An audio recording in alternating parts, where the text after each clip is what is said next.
அஸ்ஸலாமு இன்றைக்கி நாங்கள் வந்து பீச்சுக்கு போயிருந்தோங்க. பட் என்னங்க இது வந்து கொஞ்சம் எதிர்பாராத பீச்சு தான். நான் ஒருத்தவங்கள சர்ப்ரைஸ் பண்ணுறதுக்காக போயிருந்தேன். நான் யாரை சர்ப்ரைஸ் பண்ணேன்னு வீடியோ தொடர்ந்து பாருங்கள். என்னோட குழந்தைங்க வந்து பீச்சுக்கு கூட்டிகிட்டு போங்கன்னு அடம்பிடிக்க ஆரம்பிச்சிட்டாங்க. எனக்கு கொஞ்சம் ஒர்க் இருக்கனால என்னால் போக முடியல. நம்ம இன்னொரு நாள் போய்க்கலான்னு சொன்னால் இல்லை இன்றைக்கி போயே ஆகணும்னு அடம்பிடிச்சிட்டாங்க. சரி ஓகே நீங்கள் டேடி கூட போங்கன்னு என்னோடய டேடி கூட அவங்கள அனுப்பி விட்டுட்டாங்க. பட் அவங்க என்னை கூப்பிட்டதுனால எனக்கு மனசு ரொம்பவே கஷ்டமாக இருந்துச்சுங்க. நான் என்னோடய ஒர்க்கெல்லாம் முடிச்சுட்டு அங்கே போனதுக்கப்புறம் நானும் போயிருந்தேன். என்னை பார்த்த உடனே எவ்வளோ ஹாப்பியாக ஓடி வராங்கன்னு பாருங்களேன். அவங்கள பாசத்தை பார்த்த உடனே என்னுடைய கண்ணில் தார தாரையாக கண்ணீர் கொட்டிருச்சுங்க.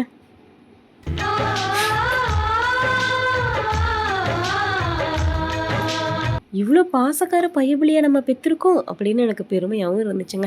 சரி வாங்க வாங்க லேட் பண்ண வேணும் நம்ம பீச்சுக்குள்ளே போகலாம் அப்படின்னு சொல்லிட்டு அங்கே பீச்சுக்குள்ளேயும் போயிட்டேங்க. போனால் அங்கேயும் ஒரு ட்விஸ்ட்டு. என்னன்னு பார்த்தா தண்ணி ஃபுல்லாக வந்துருச்சுங்க. எங்களால் கீழே இறங்கவே முடியல. முன்னாடிலாம் நாங்கள் வந்து தண்ணி உள்ளே இருக்கோம். நாங்கள் கீழே இறங்கி அழகாக தண்ணியில் விளையாடுவோம், நண்டெல்லாம் பிடிப்போம், ஜாலியாக இருக்கும். இப்போ வந்து அலை அதிகமாக இருக்கனால தண்ணி ஃபுல்லாக வந்துருச்சுங்க.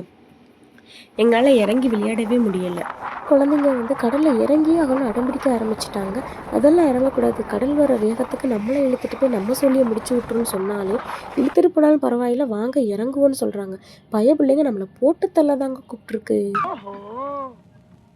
கதை இப்படி போகுதா? இது தெரியாமல் நம்மளும் கிளம்பி போயிட்டோங்க. என்னங்க செய்ய, ஒன்றும் தெரியாத பச்சை பிள்ளையாவே வளர்ந்துட்டோம் நம்ம. சரிங்க, அங்கே இருக்கிற ஸ்நாக்ஸ் எல்லாத்தையும் நாங்கள் வாங்கி சாப்பிட்டுட்டு ஜாலியாக என்ஜாய் பண்ணிட்டு இருந்தாங்க.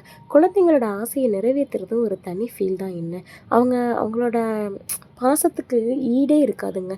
இதாங்க எங்கள் ஊரில் உள்ள பாலம். இந்த பாலத்துக்கு நடுவில் நிற்கும் போது நடுக்கடலில் நிற்கிற ஒரு ஃபீலுங்க. யாராவது கீழக்கரை லைட் ஹவுஸ்க்கு போயிருக்கீங்களா? போயிருந்தால் எனக்கு கமெண்ட் பண்ணுங்கள். நானும் போயிருக்கேன், பட் முன்னாடி போயிருக்கேன். அவருடைய வீடியோ என்கிட்ட இல்லை. லைட் ஹவுஸோடைய வீடியோ உங்களுக்கு வேணும்னா எனக்கு கீழே வீடியோ வேணும்னு கமெண்ட் பண்ணுங்கள். மறக்காமல் நான் லைட் ஹவுஸ்குள்ளே போய் உள்ளே என்னென்ன இருக்குலாம் வீடியோ எடுத்து போஸ்ட் பண்ணுறேன். அந்த வீடியோ பிடிச்சிருந்தால் லைக் பண்ணுங்கள்.